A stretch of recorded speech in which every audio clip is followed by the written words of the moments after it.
What's up everybody? Salut à tous, bienvenue dans cette nouvelle session de Millennials Fortunes. On va faire une récapitulation de la semaine. Bien sûr, aujourd'hui vendredi, nous sommes en fin de semaine, ok? Et du coup, on va jeter un coup d'œil sur ce qui s'est passé le long de la semaine et voir bien sûr ces paires qui peuvent bien sûr nous donner ces opportunités de trade probablement la semaine prochaine. Et si c'est votre toute première fois de nous rejoindre, n'hésitez pas de cliquer sur le bouton pour vous abonner, ok? Et tout le temps être notifié à chaque fois que nous avons une nouvelle vidéo mise en ligne. On va commencer avec GBP USD. GBP USD, on avait eu ce mouvement baissier et ensuite le prix, bien sûr, était maintenant en train de descendre en forme de structure, ok?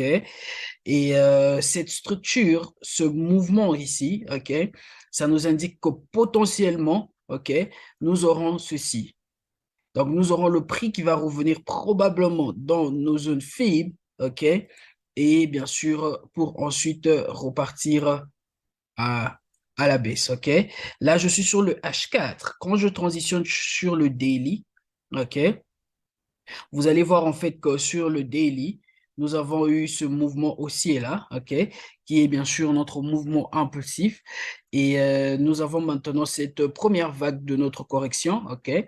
Donc, on va avoir une seconde vague et ensuite une troisième probablement, ok, pour nous donner bien sûr une correction complète, ok. Voilà, pour nous donner une correction complète de ce genre. On va voir, voilà. Euh, voilà, qui pourra nous donner une correction de ce genre et ensuite, maintenant, anticiper je veux dire, un achat, ok? Donc, si vous remarquez, en fait, nous avons plus de chances d'avoir, ok, cet autre mouvement, ok? Alors, qu'est-ce qui va se passer là? Quand je vais sur le H4, ok? On va attendre, ok, avoir ce mouvement. On va voir comment prendre ce trade, ok. Si nous avons un mouvement impulsif haussier, ici, là, et bien sûr, si nous avons une correction ou un retracement, et là, voilà, nous allons prendre un, un achat jusque dans ces zones fibres, ok. Ça, c'est seulement sur le court terme, ok. Donc, voilà, avec GBP USD. Ensuite, nous avons NZD-USD. NZD-USD, il a fait exactement ce qu'on avait anticipé le week-end dernier. On avait eu ce mouvement baissier, OK? Et ensuite, le prix nous avait donné cette correction et on voulait bien sûr avoir ce mouvement-là. Et c'est ce mouvement que nous avons eu, OK? Un très, très bon trade, littéralement près de 150 pips en profit, OK? Donc, si vous avez pris ce trade avec nous, well done. Et voilà. Donc, ça, c'était seulement sur le court terme. OK? Quand nous allons sur le daily, vous allez voir ceci. OK? On a eu ce mouvement aussi. Et bien sûr, nous avons eu notre première vague, notre seconde vague. Et ce mouvement, on voulait bien sûr voir ce mouvement, venir tester cette zone de support et nous donner un nouveau bas. Ce qui s'est passé là, le prix nous a donné bien sûr un nouveau bas. Donc, on va maintenant observer, ok? On va garder cette paire à l'œil. Pourquoi? Parce que le prix nous a donné une correction complète, ok? Cette correction complète, nous avons bien sûr un cycle. Donc, nous allons maintenant anticiper ce mouvement haussier là. Mais comment est-ce que nous allons prendre ce mouvement haussier? Attendons à avoir des réjections dans cette zone. Quand je vais sur le H4, attendons à avoir des réjections, ok, dans cette zone et voir bien sûr comment est-ce que le prix va se comporter. Mais si vous remarquez, sur le daily, nous avons un mouvement baissier plutôt agressif, hein, ok, plutôt agressif. Vous voyez ce mouvement-là? Il est plutôt agressif. Donc, il se peut que le prix, OK, monte comme ça là, et ensuite qu'il revienne encore une fois, qu'il reparte là, qu'il revienne encore, et ensuite repartir à la hausse. C'est une probabilité, OK? Donc, on va voir comment est-ce que le prix va se comporter dans cette zone. Ensuite, nous avons Euro-GBP. Euro-GBP, ce trade n'a toujours pas été déclenché, comme vous le remarquez. OK? On a un buy stop à ce niveau-là. OK? Et notre stop loss est juste en dessous là, OK?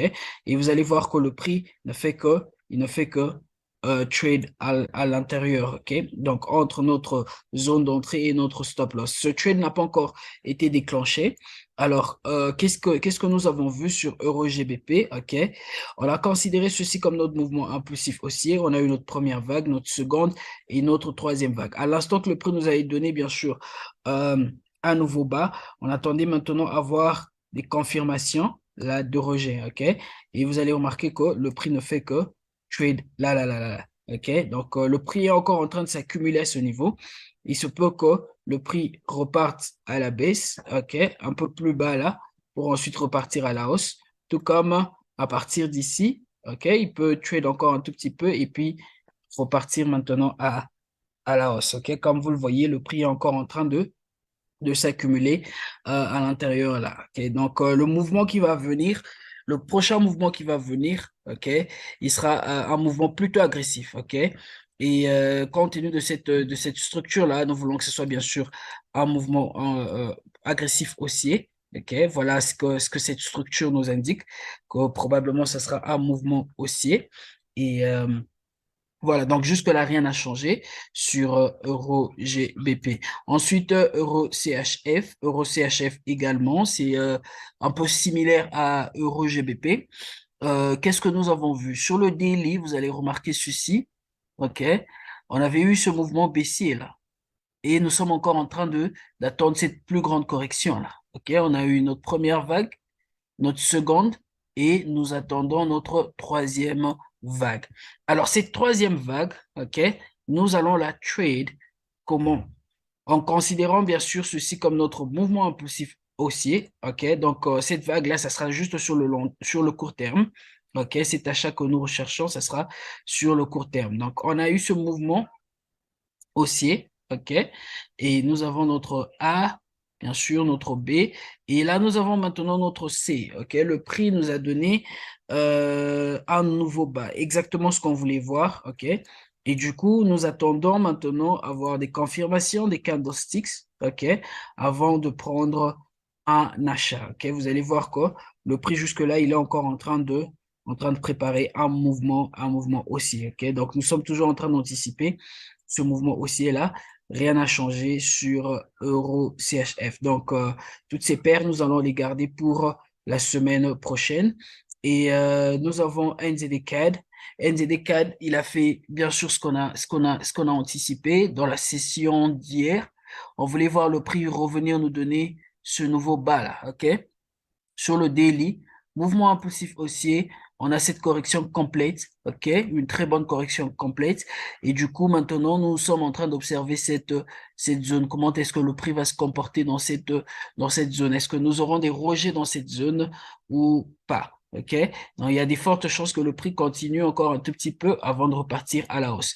Mais tout ce que nous anticipons, c'est un achat compte tenu de cette correction et de ce mouvement aussi. Donc, nous sommes encore en train d'attendre, d'être patient sur NZD CAD, OK? Donc, il y a des fortes chances que ce prix revienne un peu plus bas là, OK? Et voilà. Donc, voilà tout pour aujourd'hui, OK? Voilà tout pour cette semaine. Je nous souhaite encore une fois un bon week-end. Merci à tous, que Dieu nous bénisse. Rendez-vous le lundi dans la nouvelle session, OK? Et à très bientôt.